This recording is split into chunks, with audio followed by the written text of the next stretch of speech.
E fifia lava. Le nganga mare mafau sa moai o te toe o folofa mau whātalo whāta. I lau tāpua inga,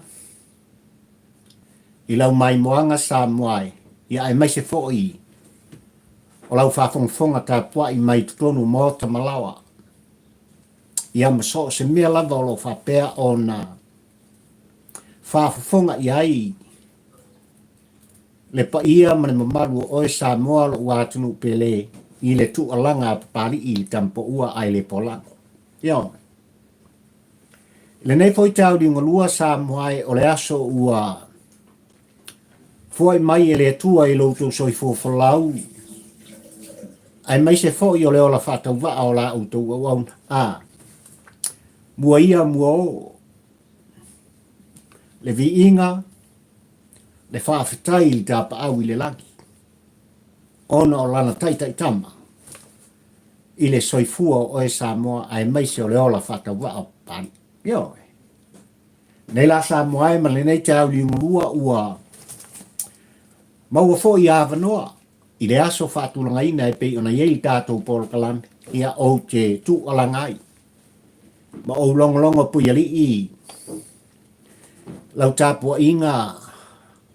O e Samoa le atunu mamana ma le atunu mamala. Ia oi. Le ngata ia, i lau tāpua inga i tutonu maota malawa. O so se mea e le ngata i tutonu whanua. I lu tātofi mai le tua o sa pauta le tātunu pele o Samoa. A i tu e whao le ke lope. Lele ua aina. Ono le sa ili malo.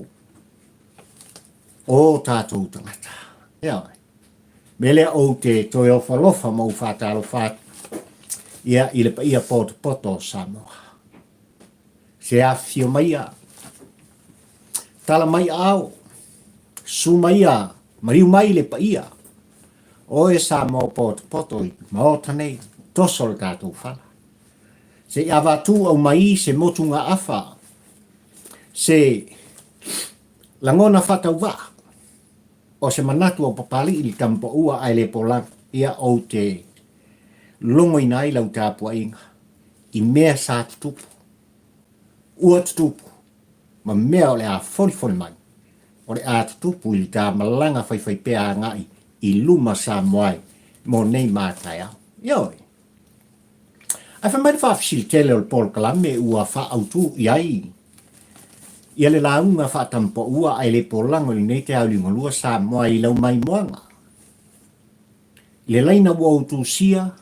O upu o tusia e wha upu i nai. Ia le autu o le launga wha tampo ua ai le polango. O hai ea na ia wha o le oti. Ia Tuau se tasi o atari. O le tatu atnu u sa moa e sa ta pisai. Ia le pa ia ma le mamalu o sa moa mai lawe le nata usangan se ma vai atnei se i o mai li tai aulne. Oina ia wha o ina le oti i ati ia. Hit and run. Aore tu alanga papali ili tampa ua ai le polango i malu o le tamalo. I auto sunga ia li Leoleo e au. Ona toe tatala le whaila o le atali i lea ai Fesilingia. Ia le sunga i a Tuilaepa sai lele malia le ngoi. Le whai pule mai le pā. Ai mai se o se tasi o sui whasalalau o le TV tasi a Samoa. Me sunga i alof, i a Sioeli alof haifo. Ia, tulou on soafa, matai. E au ona Fesilingia. Leanga wailunga o le ea.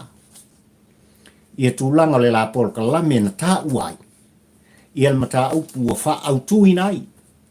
Ia le launga papari i nei tampo ua ai le polango i lau mai moanga Samoa. Ia. Muni mai Samoa i lau whawhongwhong anga ma lau tāpua inga ma lau sila.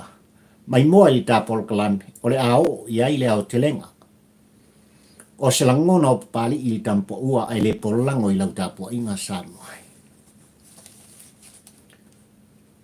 Samoa ma lau whawhongwhong anga. I le aso na nafi na whate i ai. ia lo fata wa amalo ainga ina wa fea o Samalia ngale ia moli te mai le nganga o le alofa ai olo puto tino pali I lau fafonga ta po I sa mo o tele masa ia o le ngata la ina fea le Samalia ngale le ia o le a mai moana o le fuauri e to ai le moa I le nganga o le fafta talo fai o ai I tangata ua manatu ane ai na ofisini ngia le tina sa moa e na fea ia le fata wa o pari I le asona na fi pe ai se alaba pari e le nofo le leile to ina ea ua fafia na tala noa I le fia ba ai ma mafuta ia te oe ai ua maha o mai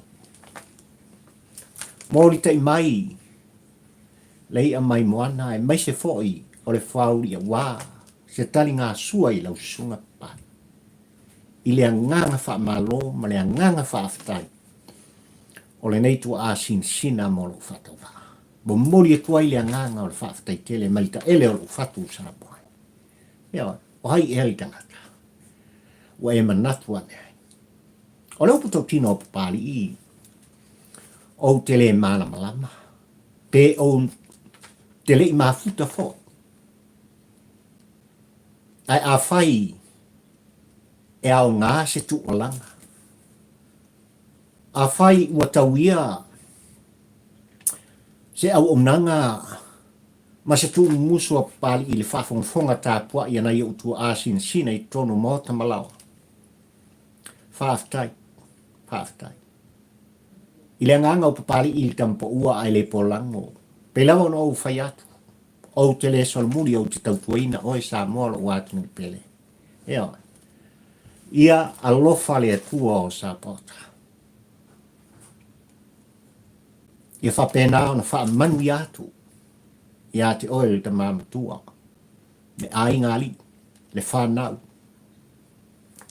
ona o le anga le lei ua whake I ai papari I le tampo ua ai le polango wha manu ia tele le atua o sa pota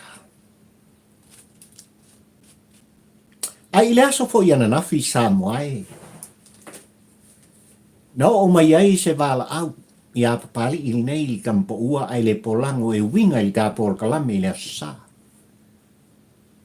tulanga pe ona mori ai ia le sunga ia mai fea fetula sei ono tulanga o lon tau fa leanga I ta por kalame le sa mo le sa ia no o mai fo I tu fo no mai tu wala au a I la tou sa moai o uso tu ofe o le sunga ia mai fea ia papali I malta por kalame o le lato tu o langa o le nganga o le wha malo ma le wha aftai I le ngangana ma le kiliva ina o le fe au lea sa e wha fonga ai sa moai ia I lea fo I tama whanau tūlanga e pe ona iei ngā luenga wha salalau sa moai ia e meise o le lipotia o mea moni ma mea se I lau wha fonga ta pua I sa moai lea ua uti ai lea ua mori ai I le tūla fono na whatuina ma pasia ina e lo lato teita I sili le sunga ia Tuilaepa e pe ona lato fia I e si I lunga le foi tamali I o le tātmu u sa moai sa vea ma fai mins pali mia o sa moa luspu tolu tu saka o sa moa atoa o sa moa poto no lato tofia ma fa si le tama mai le pa ma fa nofo I le maa sala flafa sa moai ele na o lato sa e whaea ma o whaea I atu lepa. Ai ono o tūlanga o ngana o latu whaonga ina sa moai ma upuso on talafo. Ai mai se fo I o latu langona fai ma upu le tau whaaleanga. I tūlanga e pei ona iai li tā whainga malo, ua tūla I mai sa e whiwhiria sa moe ma e tutofi. Le whātua tua I le atua sa mo utasi I le taita inga, I lana fionga le sao whapitu. Le tau sala tamai tai, a pāle mia mua mua o Samoa, fia me na au mi mutafa. Ia, lea la ua uti ai, lea ua pona ti ai, ia tūlanga o le tangata so ona fai, so on talafo, upu ele ai se wha mauninga. Ia I tūlanga e pei ona mori ai, e malu o le tātu, le sunga I amai fea. O le ale toi tele I ai se wha mtalanga papari. Ia, leanga o le ua manino tūlanga e pei ona iai, ia le mori aina. Ia, o le fo I uso a whasalau tu lou on swafa.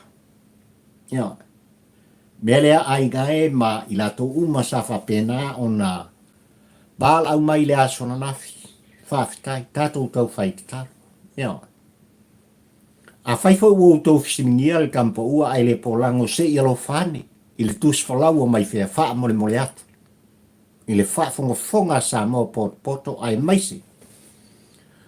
O tau e tau I a mai whea e pei ona wala au mai le asona nafi. E le pule pari I kus whalau o mai whea. O lau ai a ao, mare o fisa o Leoleo. I le tus whalau o mai whea. E oi, e le ai se whea o papari I le ngā luenga.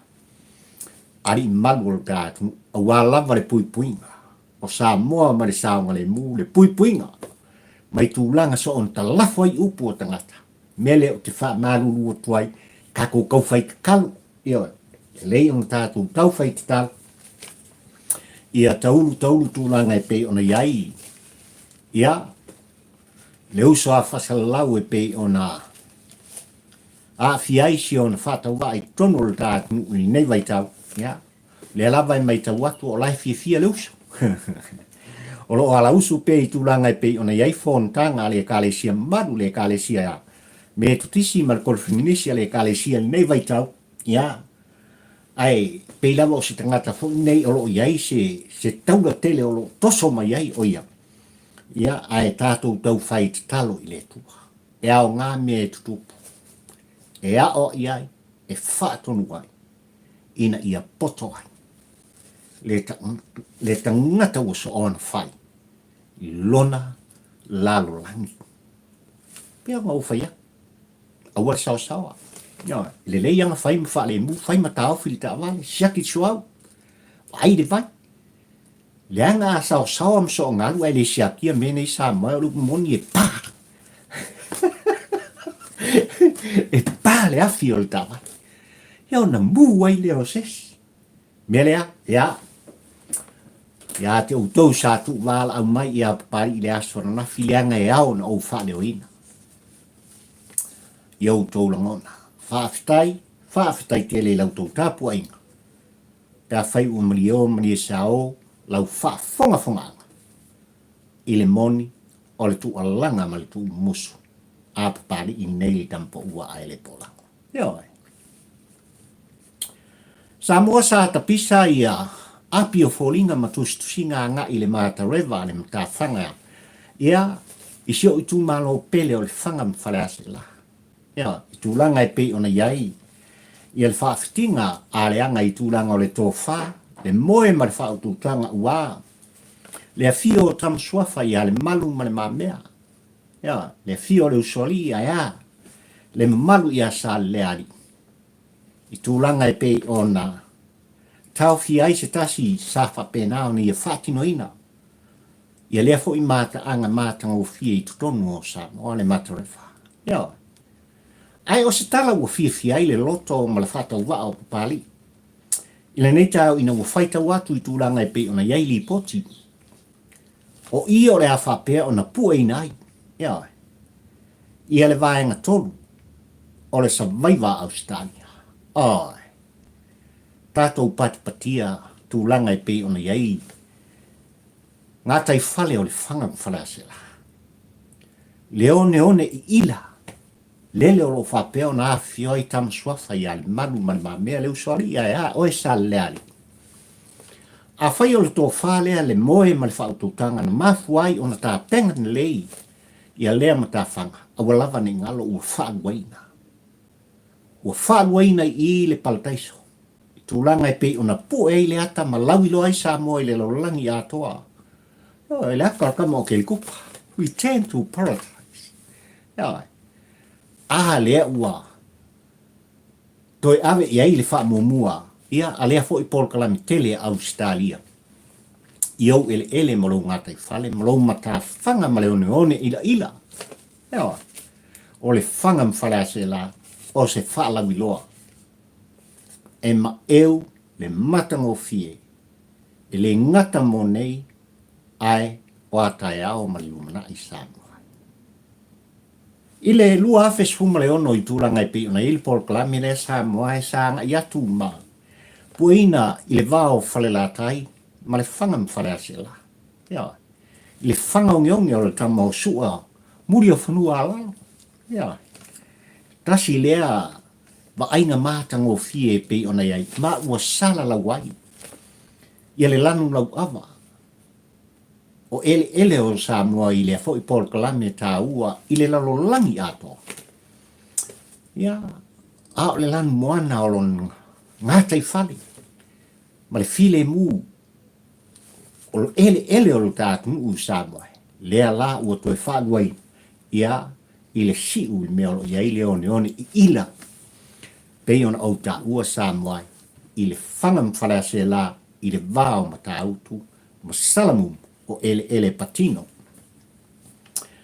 Tama swafa ia le malu mani mamea. Le usoli ia e meise oe sale le ali. Pau ali nei o le Fesili pari e ao na mantua. Lua fionga i tama swafa e meise fo i le usoli i oe sale le ali. Se Fesili ai. Po ai la uona maua ina ele ne. Ne i mea ne. O autoi tapisa muli. Lo autou pa ia ma lo autou mamanu. Ai ao ona sa ili lele. Le anga o ele patino i atio. Ia tawia ina whapena atu ta Paul Kalami. Ai ua oula ngona le nganga o le fifia. Le whawhitai ina ua vea le matarewa. E pu e le vaenga tolu. O lea fo i Paul Kalami tele. Australia e whaalawi lo ai Samoa mo nei mātai au. O le akele kulisi o le akulitata.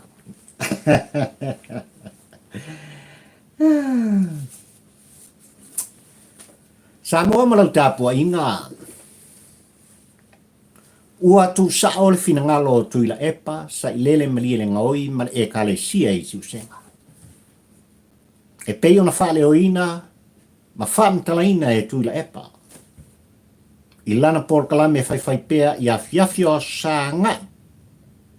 I le whale o le tia Apollo i Australia. Lua vai aso wa whapena o na tu inatu. I le sunga i le papali. Panoa moala tawita. Ina ia whai ai se whatu e senga. I le ngata ia tūsia i le pito i luma o newspaper o tātumu. Ai o sose ala ata. E pei ona iai fo i tūlanga o api o foringa. Ia whaalawi lo ai se whatu e senga le sunga i le pai. I le ngana Samoa, ma le ngana whapertania. Ma fua isa, tau tino Tuilaepa, e se tua inga, a le sunga i le papali i, ta vita panoa. I tūlanga le se fuluma le 5 eka. Lea Samoa e sa whamtalaina e le sunga i le papali a. Na whai iai le pule mai. O le sunga i a Tuilaepa o bea mapali mia o le tātu. Whatino inai i le lulu o le latu e kale sia i siusenga. E le titi mta upu lea Samoa i lau tāpua inga malau whafonga. Le anga wautou whafonga ma o whalongo. I le langona tu sa o le sunga i le pali. Na ia tau tino ai. E o i le whamasnonga.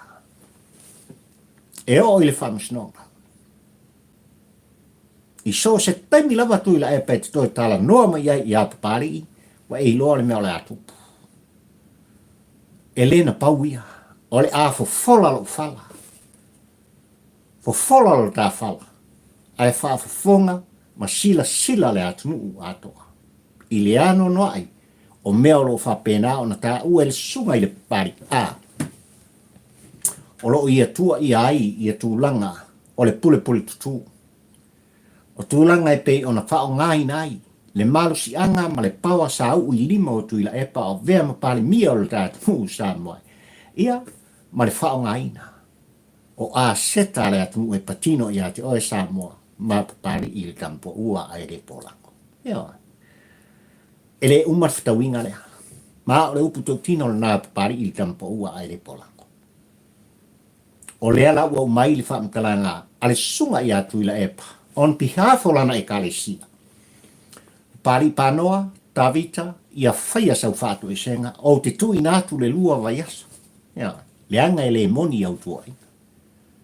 A whai o le nā, o le a ngai le kalesia ma Tuilaepa, e mori tai oi le whamasnonga. Ia, a tonu o maramlama sa moa e tūlanga e piona, i ili tala. Ia koliata, o le pelu, ma le whana au. O le whtawinga a koliata, ma le tama ho tāwita. Lena tōwhia, e le atua ho sa pota, e taita ia Israel. O le ale mea ngā luak mga ia, ngā whanga mei mai tamai maa. E whanai koliata. A tonu e whapea sa moa i lau mai moa ngā tūlang. O le whtawinga lea ale sunga i a Tuilaepa. E ma le tama ho tāwita.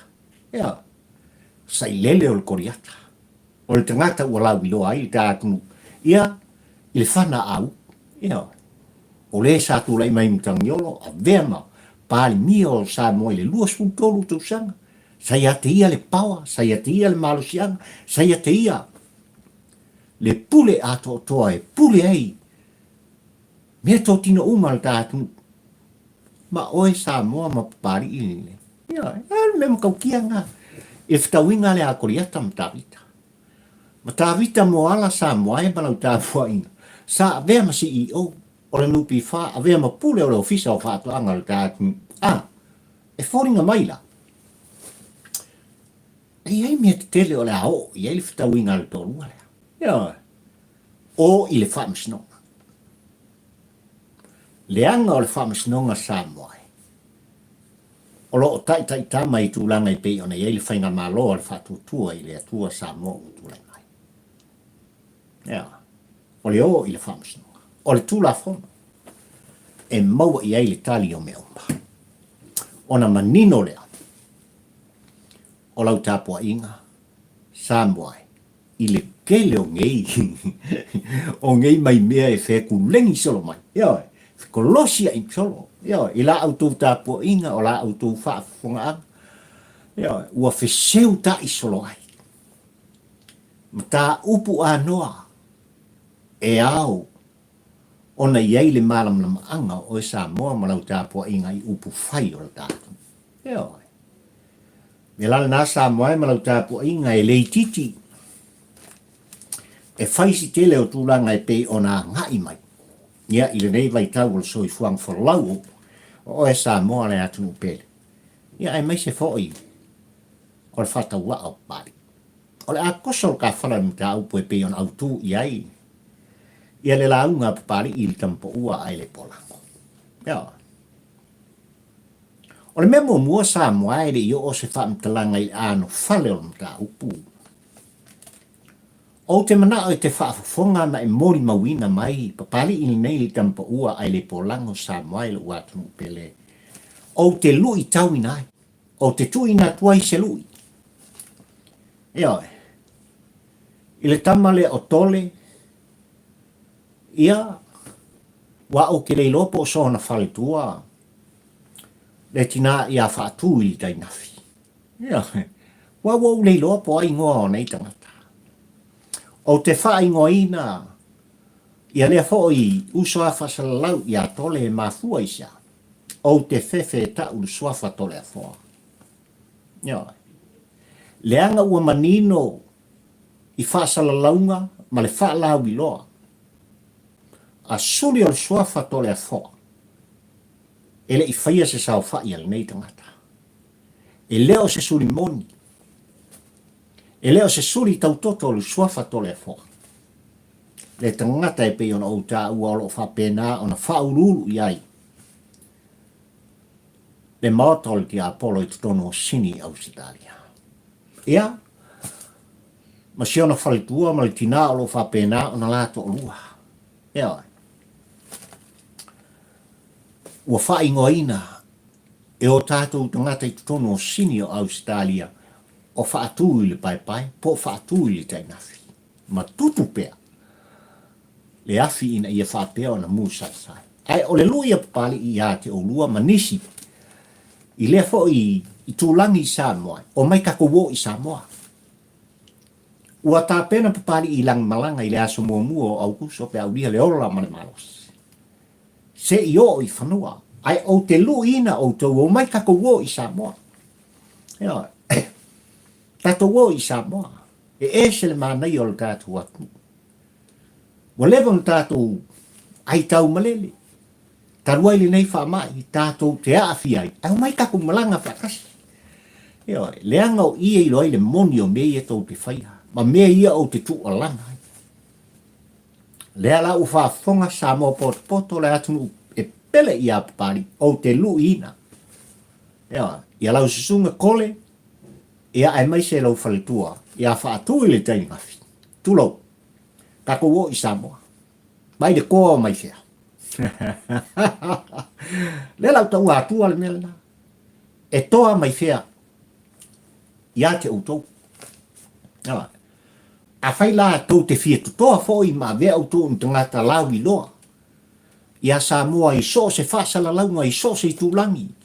Ai meise of so ta inga whane i ono po. O mai kako woma pari i Samoa i le aso mua o Augusto.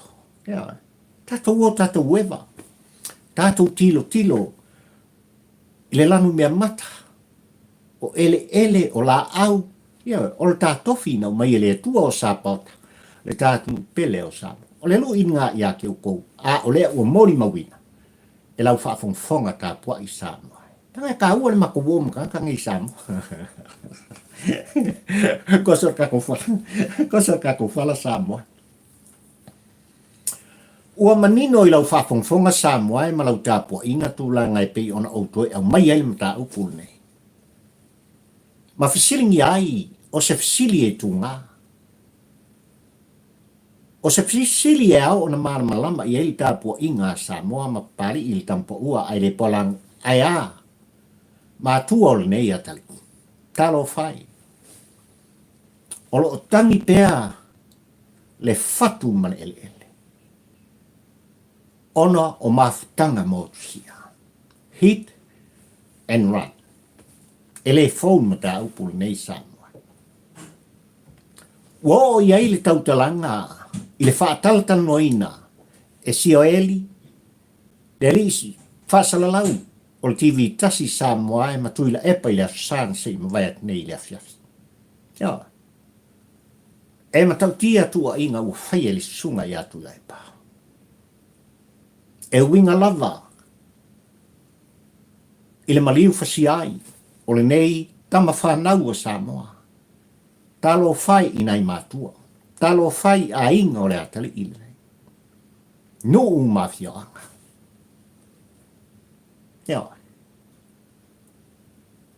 Ai le fatal noanga Samoa e molo o tō sila fia. E fallinga mai, o lo ua tua i ai, e le sunga i a Tuilaepa. I le taitai fono, o le fatua tua i le tua Samoa utasi le sunga i le lauli a le malietoa. Le anga ua whaamtalaina e Tuilaepa o loo sila fia le lei e le sunga i alauri. Whai pule sa whaatino ina. Ma whaataunu ina le nei soli ngā tula whono Samoa. Na wani makaukia le mea wo i ei whai ngā papastu. Wale ngata la i tūlanga e pei ona whemilo sa i eila ngona o papastui. Ma le sunga i le li whasalalau. Mau mai ei tūlanga e masalo mi ai, le sila fia. E lana fionga i le minsta, o whaato anga ma whai ngā whaiva, le taitai whono le whaato tua i le atua Samoa utasi, le sunga le rauli a le mali toa. Ae, ua tau tino i lea whaatautunoanga tu langa Samoa. Talo fai. Talo fai. Ia se tasi sa avea ma fai pule o le tu malo o ngangai fo maunga numela lua leo a mia e lea tua. Talo fai le fionga iava ele. Talo fai. Ai sa Tuilaepa waia ta ua ai le suafa. O lea toa manu, o le maota fono o Samoa, sa avea mataitai fono, o tupe o le tātunu, avea mawhai pule. O le tu malo whaala la whanga, o ngangai fo maunga numela tua. Aisa, o iei ni wha mauninga. O iei ni wha mauninga i a Tuilaepa, ai mai se foi o le sunga i le ri whasala lau Samoa.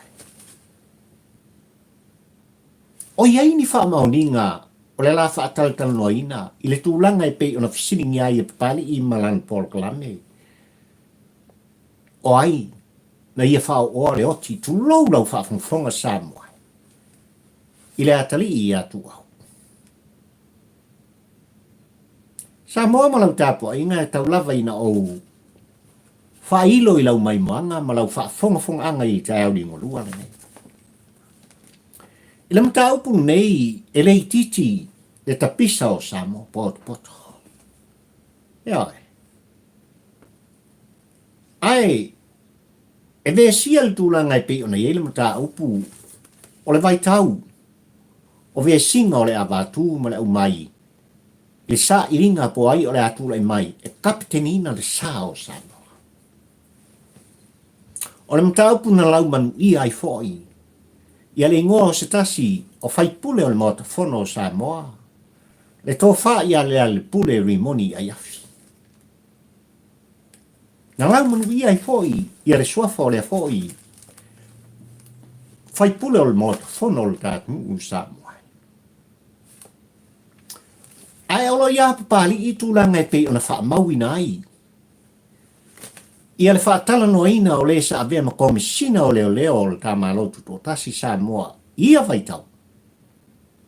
Ia le sunga ia sua ikenkai. Na ia tā ua i oi, wa i o mātou lima ma tauni maina. Ia sa li poti o a ngai iai sua suena e falling mai. E iai se tasi o whaipule e aati ai. O le mea sili no au whaafitai Samoa i le mta upu nei o lea fatua umana tōwhia le komisina o Leoleo le tātu lea ua utou silfia ma o iloa. Ai o lea ua toi langa ina le mta upu e pei o na tala no ai. Ia le sunga i a Tuilaepa ai maise o le li whasala lau o le TV tasi.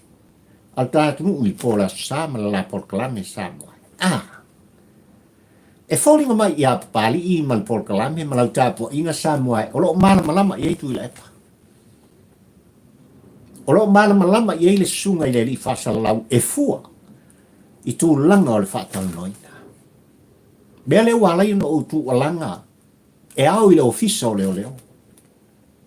E au i le laudi a le mali e toa. E au i le minister o Leoleo ma whare pui. Ma le tāwhai ngā mālo o tūlai mai. Se koe ka tala le whaila le nei. Le anga e au o na taita i atu Tuilaepa, taita i atu i le sunga i a Sioeli. Whai se wha mtalanga e winga le wha talu noanga le nei. Pē moni ma wha maunia. Po se tau wha le anga fo. Ia, leo lo langa pēa le tau wha le anga le tau wha se Samoa. Ai o te fia mo o wha aftai. Le anga ua pai upu i ai. Ia papastui ma whaatala noanga. Il maliu fasia o le nei alo o le tātunu o Samoa. O te misi alofa ona o matua. O ainga, o ni uso ni tua whapine.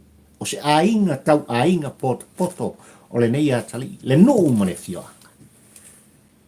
Le anga e leititi.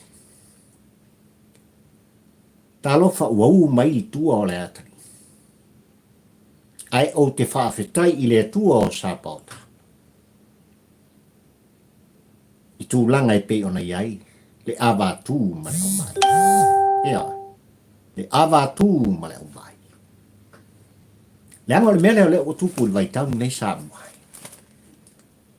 O sosala ngona e whapena, ona tala no ai papastui. E le o sele la ngona whai tua ngai. E tō mumusuai ini mea le lei mani mea tā ua. E mati ai le lumanai o Samoa. Bon tangata. Anga i atu le whainga malo. Ai ua whawhalesi tau whaaleanga. I lunga o lesi tau whaaleanga. O le tau whaase i lunga o lesi tau whaase. Nela le wau tu o langa i kai au nei lau tapo inga Samoa e malau mai moanga malau wha fonga. Wha mole le ofisa o Leoleo o Samoa. Le anga o lea ua vave ona toe tu ese ma tu. Vave ese. Ioi, Fesili ngia pe aisha wave ese vave ai. Ia le whaatala no ina o Tuilaepa. E Sioeli alo faithful tivitas. Ana moni ma wha maoni upu ia na tala no ai Tuilaepa a ngai. Ile hit and run. Ele avesea le script lea. Ele avesea. O te tatalo ia i la tō walo whapeo na la tō whamawina lea tala noanga. Ia, tui nātu i la ofisa o Leoleo. E anga, o lea o tu alanga pari il tampo ua ai le polango. A vea ue whai mafonga anga, o mātua o Tuau, o ainga o Tuau. Wha mole la ufionga al komsina o Leoleo. Le ofisa mamalu o Leoleo. Wha mole la ufionga i le minista o Leoleo. Sei koe kakala ale whaila lea. A watu Tuilaepa e whaile whaamtalanga. Pe moni whaamtalanga, ua ia tua i ai. Le sa vea ma whaipule. O nganga i maunga numera lua, talo whai. O te talo i le tua o sa pota. Ia nganga o le ri whaipule, ai maisi o le atali i a Tuau. Le ali ie, i alo whangia. I la ua o bata, ua o la swafa le polka, la mea papari i le kampo ua ai le polango ia iai pea. I a ao la ua fi ho la nganga. Ai ole mta upul nei Samoa, le ai ele te tau. Ono no tia i tua. Le anga ua amata mai te ngata e fia tau sanga Samoa. O tula i mai, e tai ma vea mapali mia o Samoa ua ngangana. Ua ngangana. E ao la ona ieli sa i linga, e ao ona ieli susuenga. Langa o le upu tau tino o Tuilaepa Samoa e. Fas fulu tau sanga o vea mawhaipule o le pā. Luas fulu tolu tau sanga o vea mapali mia. Se fulu mon tupu tau sanga o vea minsta o tupe, maisi matanga luenga. O a mea o ta pisa ai Samoa e le atunu u, i tu e wha, o le kelope ai maise le tawhainga malo a. Ua pei o se tape recorder, i a tea ule nei, o Tuilaepa lena. Ia, ua pei o se hata wha solo la ngona o tātou tangata, i le whaafafonga le mata Tuilaepa. O le mafuanga le utu alangai pari i le tampo ua ai le polano. I la ufionga al komsina o Leoleo, o te wha mole atu. Le anga a whai e wha maonia, upu a tala no ai Tuilaepa e maise o le sunga i le ri whasa lau le TV tasi Samoa. Fo i la ia le vi inga i le atua. Fo i la vi inga i le atua, ua mapu. Ua mapu le nganga le atari. Ai a whai e le wha maonia Samoa. O i le tu alanga i papali e au ona mori ka ia. Fesili ngia mo se tali manino. Le anga le ua ilungo le ea. Ma wha salawina le sa sila mio Samoa poto e o i fafo. Ai pe o le emo le mata Samoa. Ona toi ave ese ma tu i lalo. Ia le wha tal noa ngā Tuilaepa ma le sunga ia Sioeli. Awana i ngalo. o se mata upu ola pea. Ola pea. Mea. Pele sa moala watu pele ua o manatua ile nei te au ni ngonua. Se yo tu fo no mo tu alanga. Ai mori mau lau whafunfonga ka pua i sa moa. Ai mori mawina. Lau whafunfonga ka pua. Ta lo fai. Ta lo fa. Ia nganga o i lau. Tātou tau whai te talo. E iei le file mu o le atua. I le nganga o le atari. Na a fia i le hit and run. Ma liu fa si ai. Motu si ai ma whatanga. A mātua ma whanau o ainga. I le sa pele ia i lato. E whapena fo i. I le nganga o le sunga i le li fai pule pe ona uta ua talo fai. Ai siana le alanga i Tuilaepa o soifua mai. Ia le nei toa o le atu. Le sa tu lai mtangiolo. Le sa to tofi e lona i tu malo a vea ma fai pule. I tu tonu le mo ta fono o Samoa. Ai siana le taimile ne.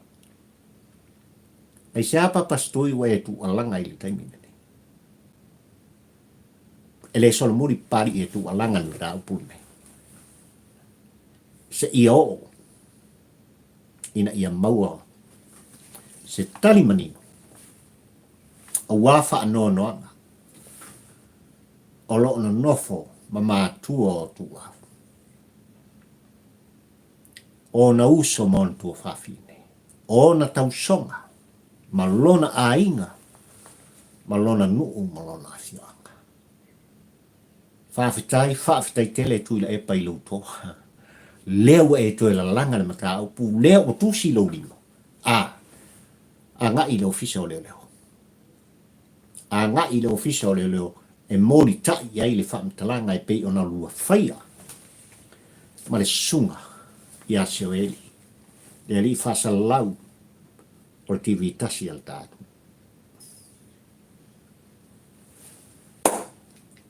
Sa moaira ua atunu pele o le tāpol kalamina. Ua manatuai papari ili nei te au liunga lua le aso sfuma le lua le nei.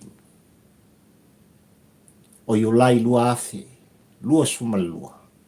E toso le tāwhala. Longo oi i lau tāpua inga. O te tatalo i le tua o sa pauta. Iei lunga o sa moa lan whama. Whawhitai tele i tāpua inga na i o tātou tua āsin sina. Mātua i tutonu mōta malawa. Whawhitai. I la au tō tutalo i le au ma le pō ma le au. A wātama whanau o Samoa i so se ngā luenga, i so se tute, i so se tāleni. Wa le ngata i ngā luenga, whaare malo, whaare kalesia. I so se mea e o lama.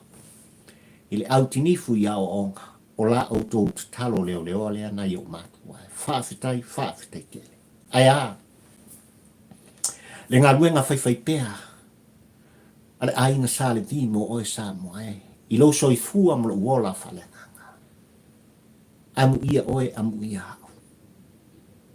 Whia lava tātou te tāwao ai, i tawhai whao le ke lope, ai leo whaangaloina, oe le Samoa ma pali i li tampa ua ai le polango. I turi vai ma li tu alanga. Ale ainga sa le vi i lea aso, ma lea aso, o lea aso, ma lea aso Samoa. Ia iei whanu mianga le atua. Mai maunga, se i o lava i seo pito i titi. O tama whanau, ma whanau o Samoa. I tutonu o Samoa ma le tāpua inga, o whafo mai i tue whao le kilope. Whaamanuia le atua o Sabota. Iou tō wala uma. Ma le au wala e sa maria. La u tō au auna nei o papali. Fio i waa. Tā ula mo le lua. Tampo ua ai le porango. Kawhira i la skofi. Tele mea. Ai mai tenu nei. Soi fua mai amanuia, ma ia mana lang tāpua inga malau wha fonga. Samoa lo watu ni pele.